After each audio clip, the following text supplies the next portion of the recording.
আসসালামু আলাইকুম সবাইকে, এসএসসি একাডেমি কোর্সে তোমাদের সবাইকে স্বাগত। আজকে যে বিষয় নিয়ে আলোচনা করব সেটা হচ্ছে পর্যায় সারণী পার্ট 2। আজকে আমরা পার্ট 2 নিয়ে আলোচনা করব।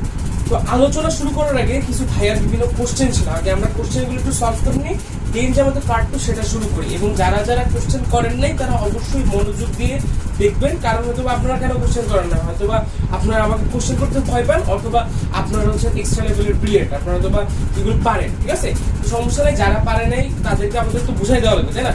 খুব মনোযোগ দিয়ে দেখেন, এবং এখান থেকেও আপনারা কিন্তু যারা কোশ্চেন করেন নাই তারা কিন্তু অনেক কিছু জেনে যেতে পারে। আচ্ছা, প্রথমত একটা ভাইয়ের কোশ্চেন ছিল যে ভাইয়া আপেক্ষিক পারমাণবিক ভরটা নিয়ে আর একটু আলোচনা করে এই জিনিসটা বুঝে। আচ্ছা, কি বললাম? আপেক্ষিক পারমাণবিক ভর, তাই না? পারমাণবিক ভর, এটা নিয়ে আলোচনা করি, তারপর শেষ করি। দেখেন, পারমাণবিক ভরের আগে কি বলছি? আপেক্ষিক। এখন কথা হচ্ছে পারমাণবিক ভর কথাটার মানে কি? পারমাণবিক ভর মানে কথা হচ্ছে পরমাণুর ভর, মানে আমার যেটা পরমাণু সেটা ভর হবে। চিন্তা করেন, আপনার একটা নির্দিষ্ট ভর আছে, সেম ভাবে পরমাণুর একটা ভর আছে। আচ্ছা, এইটা শুরু করার আগে একটা কথা বলি, ওই ভাইটার লাইন বুঝে না। লাইনটা কি? সেটা হচ্ছে আপনার বইয়ের পৃষ্ঠা নাম্বার 51, এটা হচ্ছে চ্যাপ্টার 3 তে 51 একটু যান, একটা লাইন দেখেন। এখানে একটা লাইন বলছে, ভালো করে খেয়াল করেন, কার্যক্ষেত্রে এত কম ভর ব্যবহার করা অনেক সমস্যা। মনোযোগ দিয়ে খেয়াল করেন, কি বলছে? কার্যক্ষেত্রে এত কম ব্যবহার করা অনেক সমস্যা, সেজন্য একটি কার্বন 12 আইসোটোপের ভরের 1/12 অংশকে একক হিসেবে ধরে তার সাপেক্ষে পরমাণুর ভর মাপা হয়। আচ্ছা, এর আগে খেয়াল করেন তো, অ্যালুমিনিয়ামের পরমাণুর ভর কত দিয়েছে? 4.482 into 10 to the power of -23। খেয়াল করেন, এখানে প্লিজ খেয়াল করেন তো, কত দিচ্ছে? 4.482 into 10 to the power of -23। এখন খেয়াল করেন, 10 টু দি পাওয়ার অফ -23, তাহলে বলেন তো এই মানটা অনেক ছোট না? এই মানটা মানে কি? এরকম না যে 4.482 ডিভাইডেড বাই 1 10 টু দি পাওয়ার -23, মানে কি 1 এর উপর 23টা শূন্য আছে। তাহলে 1টা 2টা 3টা 4টা 5টা 6টা 7টা 8টা 9টা 10টা 11 12 13 14 15 16 17 18 19 20 21 22 23, মানে হচ্ছে এই 4.482 কে এইটা দিয়ে ভাগ করলে আমি আমার যে অ্যালুমিনিয়ামের ভর পাবো। কি বললাম? এই সংখ্যাটাকে যদি আমি এই নিচের সংখ্যাটা দ্বারা ভাগ করি, তাহলে আমি কি পাবো? অ্যালুমিনিয়ামের পরমাণুর ভর। এখন বলেন তো, এই মানটা যখন এই মানটা আসবে, সেটা অনেক ছোট হবে না? একদম ক্ষুদ্র একটা মান হবে না? এত ছোট। তাই এই ক্ষুদ্র মানটা দিয়ে কি তখন কি পরমাণুর ভরটা কি ঝামেলা না? পরমাণুর ভর অতি নগণ্য, মানে এটা বের করা যায় কথা, না বের করা একই কথা। এই জন্য আমরা কি করি? ওই পরমাণুর ভরটাকে আমরা কার্বন 12 আইসোটোপের ভর দ্বারা ভাগ করি। ভাগ করার ফলে একটা বড় মান আসে। দেখেন তো, এরপরে যখন ভাগটা করছে তখন অ্যালুমিনিয়ামের ভর, পারমাণবিক ভর 27 আসছে না? দেখেন এই ভরটা, এই যে এই জিনিসটা, এটা হচ্ছে অ্যালুমিনিয়ামের একটি পরমাণুর ভর এত। এটিকে অনেক ক্ষুদ্র না? অনেক ক্ষুদ্র, যেটা নেওয়া যে কথা না নেওয়া একই কথা। এই জন্যই সেটা তারা করে কি, আপেক্ষিক পারমাণবিক ভরের ক্ষেত্রে এইটাকে কি দ্বারা ভাগ করে? একটি কার্বন 12 আইসোটোপের ভর দ্বারা ভাগ করে, মানে একটি কার্বন 12 আইসোটোপের কি 1/12 অংশ দ্বারা কি করে ভাগ করে, যার ফলে আমরা এই 27টা পাই। এবং এইটাই হচ্ছে কি আমার আপেক্ষিক পারমাণবিক ভর। খেয়াল করুন, আপেক্ষিক কথাটা কেন ইউজ করতেছি, সেটা হচ্ছে দেখেন পরমাণুর ভর, আমি যদি একটা পরমাণুর ভর বের করি, এটিকে অনেক ক্ষুদ্র আছে। আপেক্ষিক মানে কি? মানে একটা সাপেক্ষে ধরে নেওয়া। কি? একটা সাপেক্ষে ধরে নেওয়া, সেটা হচ্ছে কি আমার আপেক্ষিক পারমাণবিক ভর। এটা নিয়ে খুব একটা দেখেন, এখান থেকে এই যে আমি বলছিলাম যে কিছু নির্দিষ্ট মৌল দেখবে, ওইগুলো আপেক্ষিক পারমাণবিক ভরটা মুখস্থ করা লাগবে। আমি হচ্ছে আজকে ডিসক্রিপশন লিঙ্কে একটা পেজে ছবি দিয়ে দিব না, পিডিএফ আকারে, ওইখান থেকে আপনার যে মৌলগুলো দিব, জাস্ট ওইগুলোর আপেক্ষিক পারমাণবিক ভরগুলো শিখলেই হবে, অন্যগুলো লাগবে না। ঠিক আছে, কিন্তু এগুলো অবশ্যই মুখস্থ রাখা লাগবে। যেমন অ্যালুমিনিয়ামের 27, আগের ক্লাসে বুঝছো, অক্সিজেনের 16, কার্বনের 12, নাইট্রোজেনের 14, এগুলো। ঠিক আছে, আশা করি এই ভাইয়ের কোশ্চেনটা সলভ হচ্ছে। তারপর আরেকটা ভাইয়া কোশ্চেন জিজ্ঞেস করছিল, দেখেন মনে আছে গত ক্লাসে আমরা যখন পড়ছিলাম লাস্টের দিকে ইলেকট্রোমিনাসে, যে স্ক্যান্ডিয়াম থেকে জিঙ্ক মানে হচ্ছে 3 থেকে 12 যে গ্রুপের মৌলগুলো ছিল তাদেরকে আমরা কি বলছিলাম? অবস্থানান্তর মৌল। কি বলছিলাম? অবস্থানান্তর মৌল। এখন ওই ভাই আমাকে জিজ্ঞেস করছে, ভাই জিঙ্ক কি অবস্থানান্তর মৌল? এই কোশ্চেনের আনসার ক্লাসের লাস্টের দিকে দিব, সো অবশ্যই ক্লাসের একদম লাস্ট পর্যন্ত মনোযোগ দিয়ে শুনবেন, ঠিক আছে? আচ্ছা, আরো একটা ভাইয়ের কোশ্চেন ছিল, কোশ্চেনটা ছিল খেয়াল করেন, সেটা হচ্ছে একদম খেয়াল করেন, এটা হয়তো অনেকের ক্লিয়ার, অনেকে এটা নাও পারতে পারেন, আমি দেখাই দিচ্ছি, ঠিক আছে? খেয়াল করেন, আপনি একটু নিচের দিকে যান, ঠিক আছে? নিচের দিকে গেলে দেখেন তো এখানে যখন ভাগটা করছে, যখন অ্যালুমিনিয়ামের আপেক্ষিক পারমাণবিক ভরটা বের করছে কত 4.482 into 10 to the power of -23 divided by 1.66 into 10 to the power -24 equal to কত আসে 27 আসছে, তাই না? আচ্ছা, এখন ভাইয়া বলছে ভাইয়া এই জিনিসটাকে আমি ক্যালকুলেটরে কেমনে বসাবো, কিভাবে ক্যালকুলেটরে বসাবো আমি দেখাই দিচ্ছি, ঠিক আছে? দেখেন আমার কাছে দুইটা আছে, ES প্লাস আছে আর একটা হচ্ছে 99 অন EX আছে, ঠিক আছে? আপনারা এইটা আপাতত ইউজ করবেন না, আপনারা ইউজ করলে এইটা ইউজ করবেন, ঠিক আছে? আচ্ছা, এটা কিভাবে বসাবেন, তাই না?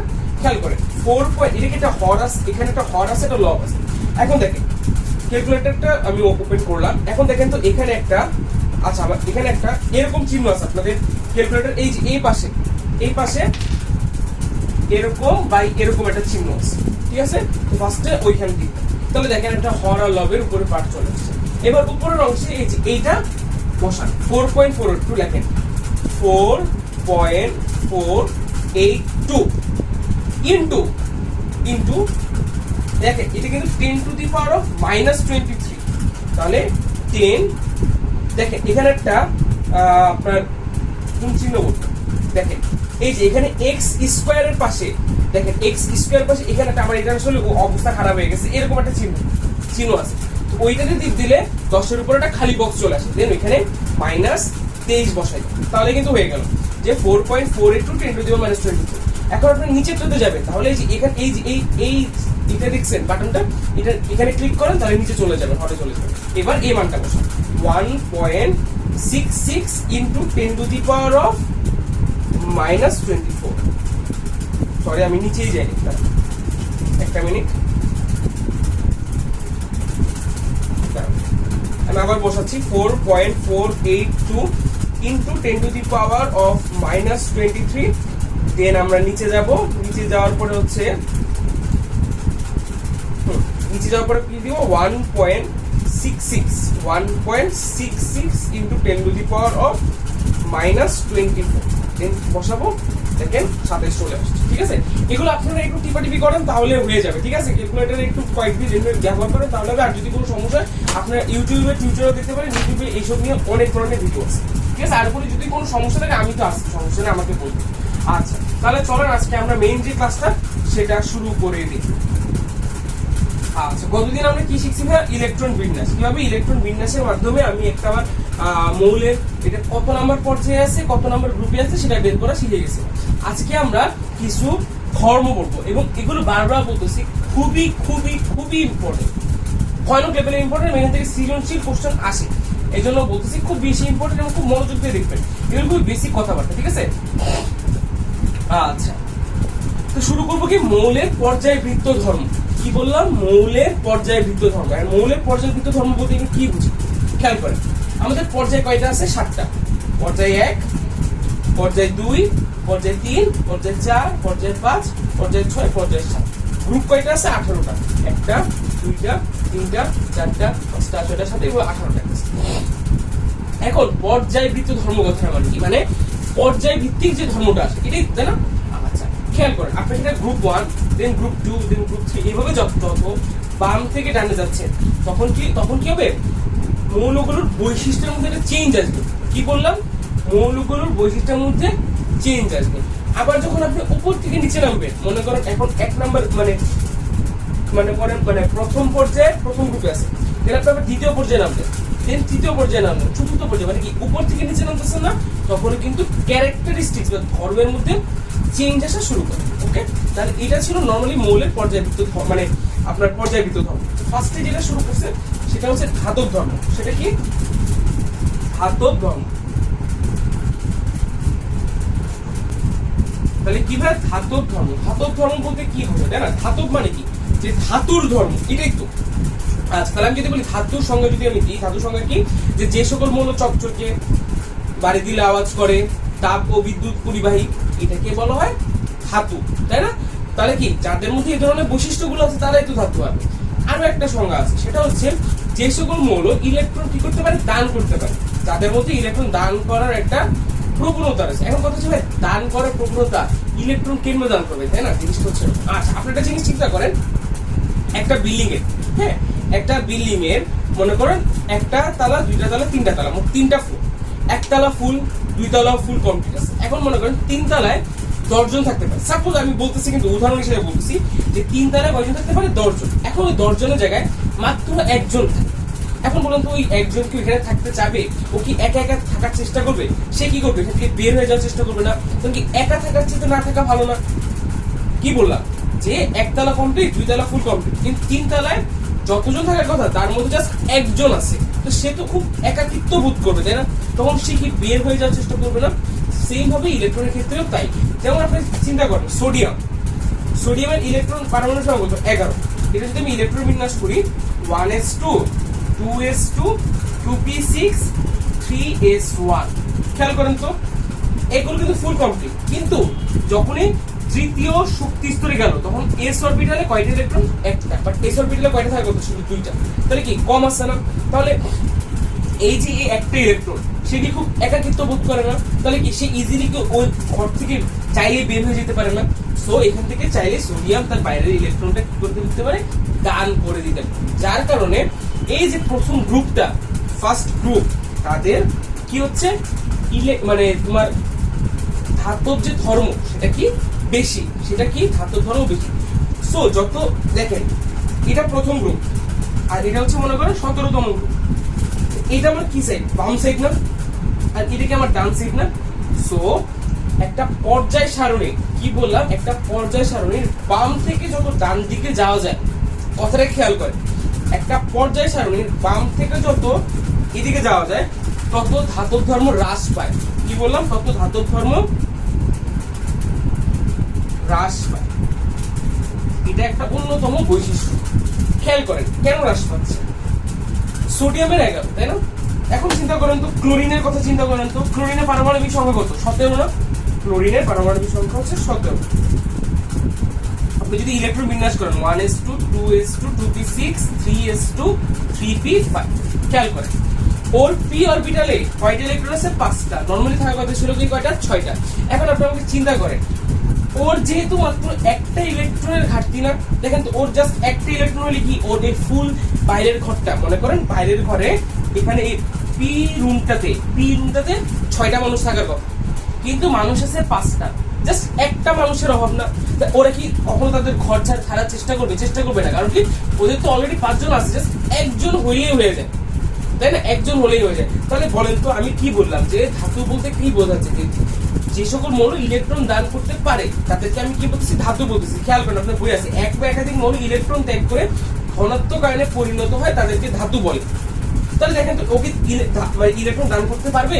পারবে না। ওর মধ্যে কি ধাতব ধর্ম আছে? নাই। তো একটা জিনিস খেয়াল করেন তো, ক্লোরিনটা কি একদম ডান সাইডে ছিল না? সোডিয়াম কি একদম বাম সাইডে না?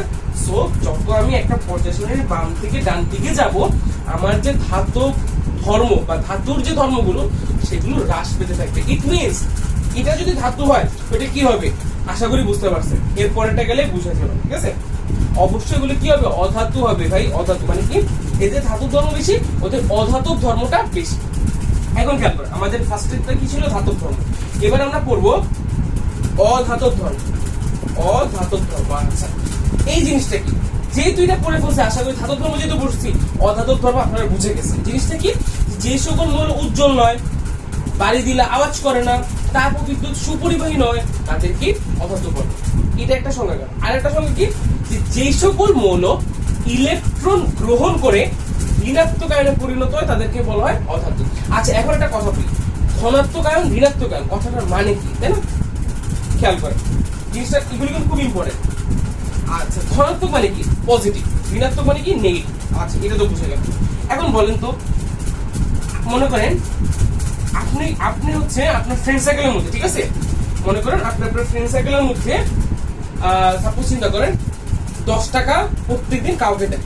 চিন্তা করেন, জাস্ট বলতেছি 10টা টাকা প্রত্যেকদিন মনে, আচ্ছা এমনি চিন্তা করেন যে মনে করেন আপনি স্কুলের বাইরে একটা দান বাক্স আছে, আপনি হচ্ছে সবসময় ওই দান বাক্সে 10টা টাকা করে দান করেন। তাহলে বলেন তো সবাই চোখে কি আপনার একটা পজিটিভ ইম্প্যাক্ট ক্রিয়েট হবে না? হ্যাঁ, আবার মনে করেন আপনি হইতেছেন এমন একটা মানুষ করেন কি ওই ডেইলি ওই দান বাক্স থেকে ঠাস করে টাকা বের করে ফেলেন, ঠিক আছে? মনে করেন আপনি 10 টাকা করে বের করে ফেলেন, তাহলে চিন্তা করেন আপনার ওই ফ্রেন্ড সার্কেলের মধ্যে একটা নেগেটিভ ইম্প্যাক্ট ক্রিয়েট হবে না? সবাই আপনাকে খারাপ ভাবে, এই ছেলেটা তো ডেইলি এখান থেকে এসে টাকা নিয়ে আসে, আর ওই ছেলেটাকে ভালো বলবে, পজিটিভ বলবে, কারণ কি সে দান করে। তো এরকমই যে ধনাত্মক আয়ন, আয়ন মানে কি দেখেন এখানে একটা কথা আসছে, আয়ন বলতে কি বুঝাবো, তাই না? আয়ন বলতে বোঝাচ্ছে হচ্ছে চার্জ, কি চার্জ। খেয়াল করেন আমি যখন Na+ বলতেছি, এই কথাটা মানে কি দেখেন Na+, এটাকে কিন্তু আমি সোডিয়াম বলবো না, এটা আমি কি বলবো? Sodium ion, sodium ion. এটা কোন ধরনের আয়ন? ধনাত্মক বা পজিটিভ, কারণ কি এখানে প্লাস আছে। এই কথাটা মানে কি দেখেন আমার যখন সোডিয়ামের ছিল 11, ইলেকট্রন বিন্যাস কি হবে? 1s2 2s2 2p6 3s2 3s1, sorry 3s1, তাই না? এটা এখন Na+ মানে হচ্ছে সে তার বাইরের স্তর থেকে একটা ইলেকট্রন দান করে দিছে। আমি যদি Na+ এর ইলেকট্রন বিন্যাস করি, Na+, কারণ কি দেখেন সোডিয়ামে কিন্তু 11টা আছে, যখনই Na+ তখন ইলেকট্রন সংখ্যা কয়টা হলো? 10টা, কারণ কি সে তার বাইরে থেকে একটা ইলেকট্রন দিয়ে দিল, তাহলে হয়ে গেল 1s2 2s2 2p6, এটা কিন্তু ইলেকট্রন বিন্যাস। এখন দেখেন আমরা বলতেছিলাম অধাতব ধর্ম, তো অধাতব ধর্মে কি যে সকল মৌল ইলেকট্রন গ্রহণ করে ঋণাত্মক আয়নে পরিণত হয়। এখন কারা গ্রহণ করবে, কারা ইলেকট্রন গ্রহণ করবে? যাদের বহিস্তরে জাস্ট একটা দুইটা বা তিনটে ইলেকট্রন হইলে বাইরের ঘরটা পূর্ণ হইতো। খেয়াল করেন তো, sodium, magnesium, aluminium, silicon, phosphorus, sulphur, chlorine. দেখেন ফসফরাসের বাইরের ইলেকট্রন কয়টা? 16টা, টোটাল 16টা। তাহলে ওর এসে কয়টা আছে? 4টা। খেয়াল করেন আমরা একটু ইলেকট্রন বিন্যাস গুলো করি। দেখেন কোনো কিছু বোঝার জন্য, এসব বোঝার জন্য ফার্স্টে যেটা করবে ইলেকট্রন বিন্যাসটা করে ফেলবে। ইলেকট্রন বিন্যাসটা যদি করেন দেখবেন আমরা চট জলদি এগুলো বুঝে যাবে। খেয়াল করেন আমি একটু দেখাই তাহলে জিনিসগুলো বুঝতে। সালফার কত হয়? সালফার হচ্ছে 16, তাই না? সালফারের ইলেকট্রন বিন্যাস করি 1s2 2s2 2p6 3s2 3p4, 12 বলতেছি, প্লিজ কাজগুলো মনোযোগ দিয়ে করেন, ঠিক আছে? Chlorine 17, 1s2 2s2 2p6 3s2 3p5। খেয়াল করেন সালফারের পি রুমটাতে, পি অরবিটালে কয়টা ইলেকট্রন আছে? 4টা। ক্লোরিনের পি রুমে কয়টা ইলেকট্রন আছে? 5টা।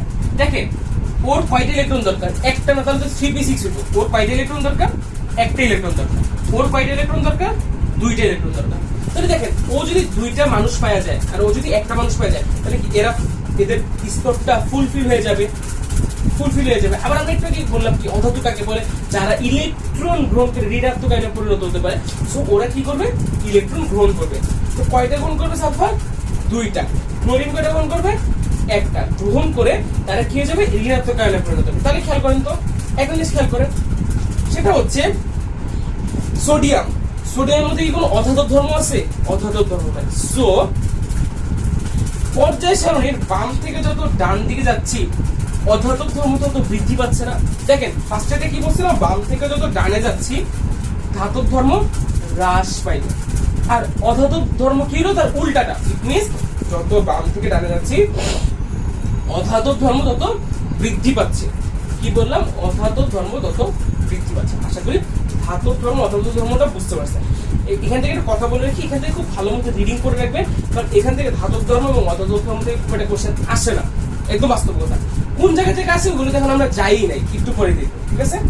আচ্ছা, বলতে গেলে এখান থেকে আমাদের সব ইম্পর্টেন্ট জিনিসগুলো মানে ইম্পর্টেন্ট জিনিস বলা আছে, যেগুলো আমাদের মানে সিকিউতে আসে, সৃজনশীলে আসে। সেটা হচ্ছে কি, এই যে পরমাণুর আকার থেকে আমরা পড়বো, খুব মনোযোগ দিয়ে খেয়াল করবো। কি বলছে? পরমাণুর আকার বা পারমাণবিক ব্যাসার্ধ। কি বলছে? পরমাণুর আকার বা পারমাণবিক ব্যাসার্ধ। এগুলো কি আসে খেয়াল করবো, খুবই মনোযোগ দিয়ে খেয়াল করবো। দেখেন আমরা ফার্স্ট ক্লাসে কি বলছিলাম যে আমার যদি একটা বিল্ডিং এর চিন্তা করি, বিল্ডিং এর চিন্তা করে একটা প্রথম কক্ষপথ, দ্বিতীয় কক্ষপথ, তৃতীয় কক্ষপথ, চতুর্থ কক্ষপথ, এভাবে বলছিলাম, তাই না? আচ্ছা, খুবই মনোযোগ দিয়ে খেয়াল করবেন। সেটা হচ্ছে দেখেন সোডিয়াম, খেয়াল করেন সোডিয়ামের মোট ইলেকট্রন সংখ্যা কত? 11টা। আচ্ছা, ম্যাগনেসিয়ামের 12টা, অ্যালুমিনিয়ামের 13টা, সোডিয়াম, ম্যাগনেসিয়াম, অ্যালুমিনিয়াম, সিলিকনের 14, ফসফরাসের 15, সালফারের 16, ক্লোরিনের 17। আর বারবার বলতেছি হাইড্রোজেন থেকে জিঙ্ক, হাইড্রোজেন থেকে জিঙ্কের, এগুলো পুরোপুরি মুখস্থ রাখবেন। দ্বিতীয়ত কোনটা কোন পর্যায়ে আছে, কোনটা কোন গ্রুপে আছে, জাস্ট বললাম, খাতায় 3 থেকে 4 বার প্র্যাকটিস করেন, সব মুখস্থ যাবেন। খুব মুখস্থ রাখা লাগবে, কারণ এখান থেকে কিন্তু কোশ্চেন আছে। আমি আজকে ক্লাসের লাস্টে দেখাই দিব কিভাবে সৃজনশীল কোশ্চেন আছে, ঠিক আছে? আচ্ছা, খেয়াল করো। সোডিয়ামের 11, তাই না? 1s2 2s2 2p6 3s1, একটু খেয়াল করেন। Magnesium 12, 1s2 2s2 2p6 3s2। Aluminium 1s2 2s2 2p6 3s2 3p1। আচ্ছা, এই তিনটা বললাম না, এই তিনটাই। এখন আমাকে বলেন তো, প্রথম শক্তি স্তরে কয়টা ইলেকট্রন আছে? 2টা। দ্বিতীয় শক্তি স্তরে কয়টা আছে? 6 2 8টা। তৃতীয় শক্তি স্তরে 1টা। ম্যাগনেসিয়ামের প্রথম শক্তি স্তরে আছে 2টা ইলেকট্রন, দ্বিতীয় শক্তি স্তরে 8টা। জাস্ট দেখেন, প্রথম আর দ্বিতীয়তে এগুলো প্রত্যেকটাই সেম না, এগুলো প্রত্যেকটাতেই সেম। জাস্ট তৃতীয় শক্তি স্তরে যে ইলেকট্রন চেঞ্জ আসছে। এখন আমরা এই জিনিসটা আঁকবো। দেখেন, এটা হচ্ছে সোডিয়াম, এটা দিলাম সোডিয়াম। এটা হচ্ছে সোডিয়ামের প্রথম শক্তি স্তর। দেখেন, এটা কিন্তু সোডিয়ামের কি কেন্দ্র, মানে কি এখানে নিউক্লিয়াস। এইটা হচ্ছে প্রথম কক্ষপথ, এটা হচ্ছে আমার দ্বিতীয় কক্ষপথ, এটা হচ্ছে আমার তৃতীয় কক্ষপথ। কারণ কি ওরা তিনটা, জাস্ট ওদের তিনটা এটা পর্যন্ত শক্তি স্তর পর্যন্ত যাওয়া, সেই জন্য আমি তিনটা আঁকলাম। সেম ভাবে ম্যাগনেসিয়াম, খেয়াল করো, প্রথম শক্তি স্তর, দ্বিতীয় শক্তি স্তর, তৃতীয় শক্তি স্তর। ঠিক আছে, আচ্ছা খেয়াল করো। এখন সোডিয়ামের প্রথম কক্ষপথে কয়টা ইলেকট্রন আছে? 2টা। আমি 2টা ইলেকট্রন দিয়ে দিলাম, একটা ইলেকট্রন, 2টা ইলেকট্রন। দেন দ্বিতীয় কক্ষপথে কয়টা আছে? 8টা ইলেকট্রন। তাহলে আমি 1টা 2টা 3টা 4টা 5টা 6টা 7টা 8টা, এই ক্রস দিয়ে আমি ইলেকট্রন বোঝাচ্ছি, ঠিক আছে? তাহলে দেখেন, প্রথম কক্ষপথে 2টা, দ্বিতীয় কক্ষপথে 8টা, তৃতীয় কক্ষপথে কয়টা ইলেকট্রন আছে? 1টা। আচ্ছা, এটা কেন? ম্যাগনেসিয়াম, দেখেন তো ম্যাগনেসিয়ামের কয়টা আছে? প্রথম কক্ষপথে 2টা ইলেকট্রন, দ্বিতীয় কক্ষপথে 8টা ইলেকট্রন, তাই না? 1টা 2টা 3টা 4টা 5টা 6টা 7টা 8টা। আর থার্ড কক্ষপথে 2টা ইলেকট্রন আছে, 1টা ইলেকট্রন 2টা ইলেকট্রন। এই দুইটা দিয়ে আপনারা আশা করি বুঝে যাবেন ব্যাপারটা। সেটা হচ্ছে, চিন্তা করেন, মনে করেন কিভাবে বলবো, মনে করেন একটা বিল্ডিং এ, হ্যাঁ একটু খেয়াল করেন, একটা বিল্ডিং এর 3rd ফ্লোরে 2টা ইউনিট আছে, একটা ওই পাশে একটা এই পাশে, ঠিক আছে? এখন মনে করেন যেটা ওই পাশে আছে, দেখেন দুইটার জন্যই রুম সেম। মনে করেন ওইটাও 1000 স্কয়ার ফিট, এই রুমটাও 1000 স্কয়ার ফিট। এখন ওই পাশের যে ব্যক্তি, সে কি করে, বাড়িওয়ালাকে মাস শেষে ওই বাসাটার জন্য 20,000 টাকা ভাড়া দেয়। কত টাকা ভাড়া দেয়? 20,000 টাকা ভাড়া দেয়। আর এই পাশের যে ব্যক্তি, সে মাস শেষে 15,000 টাকা ভাড়া দেয়। দেখেন, সেম রুম, এটাও সেম রুম, ওইটাও সেম রুম, কিন্তু ওই লোকটা টাকা বেশি দেয়, এই লোকটা টাকা কম দেয়। তাহলে বলেন তো, বাড়িওয়ালার কার প্রতি আকর্ষণ বেশি থাকবে? অবশ্যই যে টাকা বেশি দেয় তার প্রতি আকর্ষণ বেশি থাকবে না? চিন্তা করেন, যে বেশি টাকা দেয় বাড়িওয়ালা, তো তার প্রতি আকর্ষণ থাকে। সেম ভাবে দেখেন, এই যে এটা কি পরমাণুর কেন্দ্র না? পরমাণুর কেন্দ্রে কি থাকে? নিউট্রন আর প্রোটন থাকে। পরমাণুর কেন্দ্রে কি থাকে? নিউট্রন ও প্রোটন। আর এই যে এদের বাইরে কে ঘুরতেছে? ইলেকট্রন ঘুরতেছে। এখন বলেন তো, প্রোটন কি পজিটিভ চার্জ না? আর ইলেকট্রন কি নেগেটিভ চার্জ না? তা আমরা কি জানি, পজিটিভ আর নেগেটিভ পরস্পরকে কি করে? আকর্ষণ করে। সো এই যে দেখেন, এই যে ভিতরে যে সোডিয়াম, ভিতরে যে ম্যাগনেসিয়াম, যে পরমাণুগুলো, তারা করবেটা কি? বাইরের শেলের ইলেকট্রন কি, এই যে বাইরের শেলের ইলেকট্রন, ওদের প্রতি তাদের একটা আকর্ষণ থাকবে, কি থাকবে? একটা ভালোবাসা থাকবে, ইলেকট্রনের প্রতি এক ধরনের ভালোবাসা থাকবে। তারা করবে কি? তাদেরকে বারবার টানার চেষ্টা করবে, যার কারণে ওর প্রতি টান বেশি থাকবে। কারণ কি দেখেন তো, ওর বাইরের শেলে কি 2টা ইলেকট্রন আছে না? আবার সোডিয়ামের বাইরের শেলে মাত্র 1টা ইলেকট্রন আছে। কার প্রতি আকর্ষণ বেশি? ওর প্রতি আকর্ষণ বেশি। তাহলে এখানে যে আসছে পরমাণুর আকার বা পারমাণবিক বসাতে, কথাটা মানে কি? সেটা হচ্ছে, দেখেন, ওকে আস্তে করে টানবে, ওকে আর একটু বেশি জোরে টানবে। কিভাবে করে দেখেন তো, অ্যালুমিনিয়ামে যে কয়টা ইলেকট্রন আছে বাইরের শেলে? 3টা না? সোডিয়াম, অ্যালুমিনিয়াম, সিলিকনে গেলে কি ইলেকট্রন বাইরের শেলে আরো বেশি হয়। কিভাবে করতে গেলে ক্লোরিন, দেখেন ক্লোরিনে কত? 17 না? দেখেন এটা একটু মুছে দিই, ক্লোরিনটাকে, ক্লোরিনের 17, তাহলে কত আসে 3p5 না? তখন বাইরের ছেলে কয়টা ইলেকট্রন থাকে? 1টা 2টা 3টা 4টা 5টা না? দেখেন এখন ওই পাশের যে ব্যক্তি সে সেম রুমের জন্য 50,000 টাকা ভাড়া দেবে, তো বাড়িওয়ালা কার প্রতি আকর্ষণ বেশি দেবে? যে টাকা বেশি দিচ্ছে। তো এই যে এখানে যে ক্লোরিন, ক্লোরিনের বাইরের সাথে কয়টা ইলেকট্রন আছে? 5টা। তো অবশ্যই এই কেন্দ্রে যে কি আছে, প্রোটন আর নিউট্রন আছে, তারা কি ওর প্রতি আকর্ষণ বেশি থাকবে না? ওর প্রতি কি থাকবে? আকর্ষণ বেশি থাকবে, মানে ওকে বেশি টানবে, ওকে নিজের দিকে বেশি আকর্ষণ করার চেষ্টা করবে। এখন তাহলে খেয়াল করেন, তাহলে জিনিসটা খুব ভালো মতো খেয়াল করেন, আরো বলতেছি। দেখেন মনে করেন এটা 1টা 2টা 3টা 4টা 5টা 6টা 7টা, মনে করেন এটা হচ্ছে সোডিয়াম, এটা হচ্ছে ম্যাগনেসিয়াম, এটা হচ্ছে aluminium, silicon, phosphorus, sulphur, chlorine. খেয়াল করেন খেয়াল করেন খেয়াল করেন কথা, সেটা হচ্ছে ক্লোরিনের বাইরে ছেড়ে 5টা ইলেকট্রন আছে, মাঝখানে কি আছে? নিউট্রন আর প্রোটন। সালফারের বাইরে কয়টা ইলেকট্রন আছে? 4টা ইলেকট্রন আছে, ভিতরে কি আছে? প্রোটন আর নিউট্রন। ক্লোরিনের 5টা, তারপরে হচ্ছে সালফারে কত থাকে? 4টা, তারপরে হচ্ছে এই দিক দিয়ে কোনটা 3s, সরি, হ্যাঁ ঠিক আছে। দেখেন সোডিয়ামে কয়টা আছে বাইরে সেল ইলেকট্রন? 1টা। তারপরে যদি আমি ম্যাগনেসিয়ামের করি, তাই না? আচ্ছা আমি একটা জিনিস ভুল বলছি, সরি, ক্লোরিনের তো 7টা ইলেকট্রন, সরি। দেখেন আমার সর্বপরিস্থিতি তো কি 3 না? তাহলে টোটাল ইলেকট্রন কয়টা? 5টা 2টা 7টা না? বাইরের সেলে 7টা, তাহলে ক্লোরিনের হচ্ছে দিকে 7টা, সালফারের 6টা, ফসফরাসের 5টা, এদিকে হচ্ছে 4টা 3টা 2টা 1টা। খেয়াল করেন তাহলে এই সোডিয়ামের বাইরের সেলে ইলেকট্রন আছে 1টা, ম্যাগনেসিয়ামের 2টা, অ্যালুমিনিয়ামের 3টা, সিলিকনের 4টা, ফসফরাসের 5টা, সালফারের 6টা, ক্লোরিনের 7টা ইলেকট্রন। এখন আমাকে বলেন, ওর যেহেতু বাইরে ইলেকট্রন বেশি, ওর প্রতি কি কেন্দ্রের আকর্ষণটা বেশি না? দেখেন ওর প্রতি কেন্দ্রের আকর্ষণ বেশি না? এখন মনে করেন এটা হচ্ছে কেন্দ্র, সাপোজ এটা হচ্ছে পরমাণুর কেন্দ্র, এদিক দিয়ে হচ্ছে বাইরের ইলেকট্রন গুলো ঘুরতেছে। এখন দেখেন যার ইলেকট্রন বেশি সে আকর্ষণ বেশি অনুভব করবে না? তো যখন আকর্ষণ বেশি অনুভব করবে তখন সে কি পরমাণু কেন্দ্রে একটু বেশি আকর্ষিত হয়ে যাবে না? মানে কি বেশি ভিতরের দিকে চলে যাবে। এইটাও ভিতরের দিকে যাবে, বাট ক্লোরিনের চেয়ে একটু কম যাবে, ফসফরাসটা আর একটু কম যাবে, সবচেয়ে কম যাবে কি ও না? তাহলে খেয়াল করেন তো, ওর যেহেতু আকর্ষণ বেশি, ও বেশি চুপসাই যেতেছে, তাহলে কি ওর আকারটা কি ছোট হয়ে গেল না? খেয়াল করছেন, যেহেতু চুপসাই গেল, আকার ছোট, ও কিন্তু বেশি চুপসাই নেই, কারণ কি ওর আকর্ষণটা বেশি নেই, কারণ বাইরে মাত্র 1টা ইলেকট্রন, ও মাত্র 1 টাকা দিচ্ছে, তাহলে কি ওর প্রতি আকর্ষণ বেশি থাকবে না? ও 2 টাকা দিল, আকর্ষণ একটু বাড়লো। ও দেখলো বাইরে 3 টাকা আছে, আকর্ষণ আরেকটু বাড়লো। ও দেখলো বাইরে 4 টাকা আছে, আকর্ষণ আরেকটু বাড়লো। বাইরে 5 টাকা আছে, আকর্ষণ আরো বাড়লো। বাইরে 6টা আছে, আরো বাড়লো। 7টা, মানে ভয়ানক ঘুরলে পেবে না।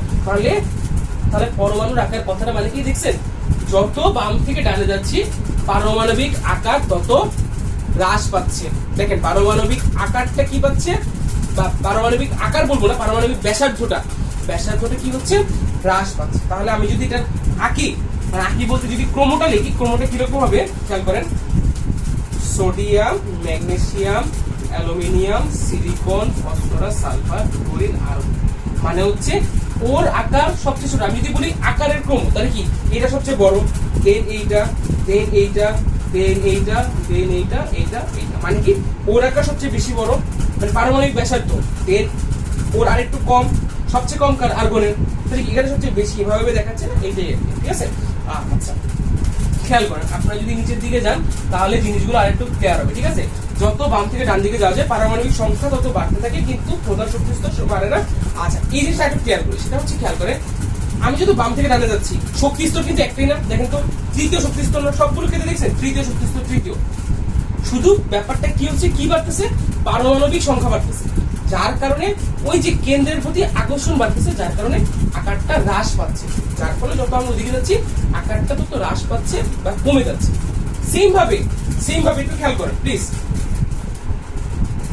যত আমি উপর থেকে নিচে নামতেছি, খেয়াল করেন তো সোডিয়ামের এইটা, সোডিয়ামের নিচে কি আছে? পটাশিয়াম না? 19 না? 19। দেখেন তো এখানে ইলেকট্রন বিন্যাস করেন 1s2 2s2 2p6 3s2 3p6 4s1।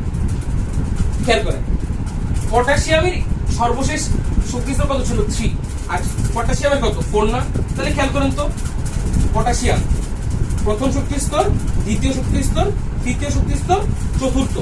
তাহলে খেয়াল করেন তো উপর থেকে যখন নিচে আনতেছে এই যে শক্তি স্তরে বাড়তেছে না, কি হয়ে যাচ্ছে শক্তি স্তর বৃদ্ধি পাচ্ছে। শক্তি স্তর বৃদ্ধি পাওয়া মানে হচ্ছে দেখেন পারমাণবিক আকার তখন উপর থেকে নিচে কি হচ্ছে বৃদ্ধি পাচ্ছে, পারমাণবিক আকারটা কি হচ্ছে বৃদ্ধি পাচ্ছে। এবং এই যে কেন্দ্রের প্রতি যে আকর্ষণটা সেটা কিন্তু কমে যাচ্ছে, কারণ কি দেখেন ওয়েভেরটা আরেকটু বাইরে না, যার ফলে কি আকর্ষণটা কম।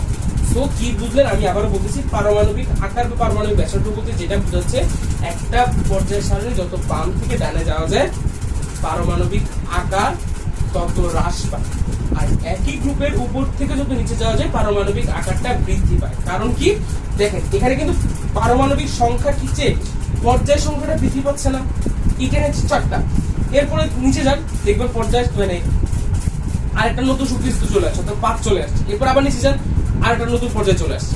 সো পর্যায়টা বৃদ্ধি পাচ্ছে, ঠিক আছে, মানে কি কক্ষপথটা বৃদ্ধি পাচ্ছে, যার কারণে পারমাণবিক যে আকারটা সেটা হচ্ছে এখানে হ্রাসের বদলে পারমাণবিক আকার বৃদ্ধি পাচ্ছে, ঠিক আছে।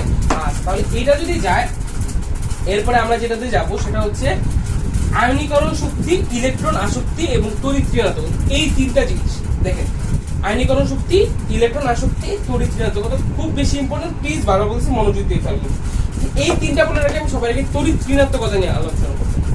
ডি নাম্বার আর ই নাম্বারটা একটু পরে, আগে তড়িৎ ঋণাত্মকতা নিয়ে আলোচনা করব। আচ্ছা তড়িৎ ঋণাত্মকতা বলতে কি তাই না, চল তড়িৎ ঋণাত্মকতার সংজ্ঞার মধ্যে আচ্ছা আরেকটা কথা বলে নিই, এই যে তড়িৎ ঋণাত্মকতা, আয়নীকরণ শক্তি, ইলেকট্রন আসক্তি, এই তিনটার সংজ্ঞা ঠাডা মুখস্থ করবেন। কি বলছি ঠাডা মুখস্থ, কারণ এগুলোর সংজ্ঞা পরীক্ষায় আসে, খুব বেশি আসে। তো চলেন আমরা ফার্স্টে যেটা শুরু করবো সেটা হচ্ছে তড়িৎ ঋণাত্মকতা।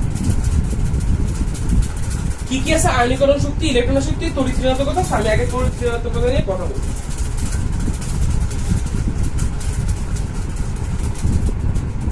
তাহলে দেখেন কি বললাম তড়িৎ ঋণাত্মকতা। আচ্ছা তড়িৎ ঋণাত্মকতা কাকে বলে খেয়াল করে, এখানে কিছু নতুন ওয়ার্ড আছে, যদি আপনারা সামনের চ্যাপ্টারগুলো না পড়ে থাকেন তাহলে এগুলো খুবই নতুন আপনাদের কাছে, এগুলো সেটা হচ্ছে দুটি পরমাণু, কি বললাম দুটি পরমাণু যখন সংযোজী বন্ধনে আবদ্ধ হয়ে একটি অণুতে পরিণত হয়।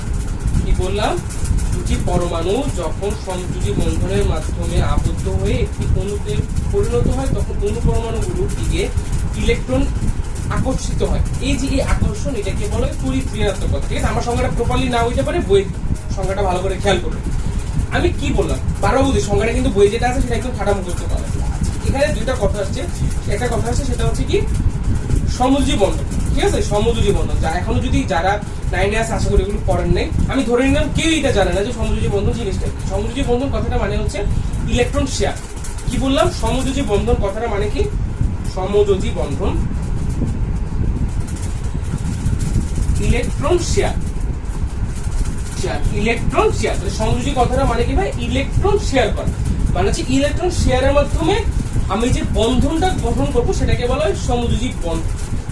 যেমন মনে করেন পানি, আমি কি বলতে পারি পানি, এটা এক ধরনের একটা কি বন্ধন সমযোজী বন্ধন। কিভাবে খেয়াল করেন তো, হাইড্রোজেনের বাইরের সাথে কয়টা ইলেকট্রন আছে, একটা না, 1s1। দেখেন তো অক্সিজেনে কত, অক্সিজেন 8, তাহলে 1s2, 2s2, 2p4, তাই না। আচ্ছা 2p4। এখন খেয়াল করেন তো এই অক্সিজেনে কি বাইরের সেলে 2টা ইলেকট্রনের ঘাটতি, আর এই হাইড্রোজেনের বাইরের সেলে 1টা ইলেকট্রনের ঘাটতি। তখন এটা করে কি এই হাইড্রোজেনের একটা ইলেকট্রন এখানে তখন কি হয়, এই দেখেন H2O, এখানে কয়টা হাইড্রোজেনের পরমাণু আছে 2টা, আর অক্সিজেনের কয়টা 1টা। তাহলে হয় কি 2টা হাইড্রোজেন পরমাণু এই অক্সিজেনের বাইরের সাথে ইলেকট্রন শেয়ার করে। কেমনে করে এটা সব সামনে সেটা তখন বুঝবো, ঠিক আছে। এখন যদি এতটুকু বুঝেন যে এই 2টা হাইড্রোজেন এই অক্সিজেনের সাথে কি করবে ইলেকট্রন শেয়ার করবে, শেয়ারের মাধ্যমে তারা এই পানির অণুটা গঠন করছে।